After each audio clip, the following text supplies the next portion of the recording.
there's a pattern to the formula of saturated alkanes. It's CnH2n plus 2.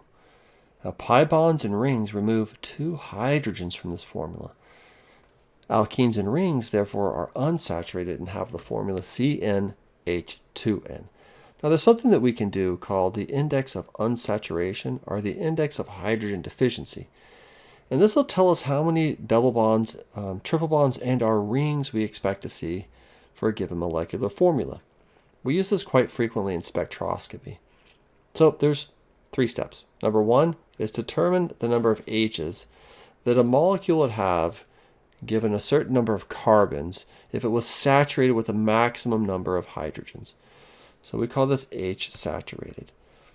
So this is equal to 2 times C plus 2. Remember, that's the formula for the number of H's for an alkane. And then we're going to subtract off the number of halogens and add on the number of nitrogens. And then we'll look to find out in the actual molecular formula how many H's do you really have. And then we'll take the difference and we divide it by 2. If we get 0, we expect no ring, no double bond. If you get 1, we have a double bond or we have a ring. If you have 2, it could be 2 double bonds, it could be 1 triple bond, or it could be a double bond and 1 ring, or you could have 2 rings, I guess, in there, right? Lots of possibilities. So it's pretty easy stuff, but let me show you a little example here. What if we had C3H6NCl? So what would your index of H deficiency be here? Well, H actual is 6. That one was pretty easy. What is H saturated equal to? 2 times 3, that's the number of carbons, plus 2.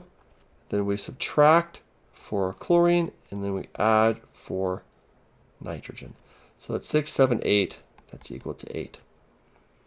So then your index is equal to 8 minus 6 divided by 2, or 1. So we expect either 1 ring or 1 double bond here. Now sometimes you're given structures and asked to calculate what your index is. So if you're given a structure like this, what would your index be? Well, your index for this is equal to 1 because you have a ring. Right, so you get 1 because of the ring. And then we have 1, 2, 3 double bonds. So your index for this is 4.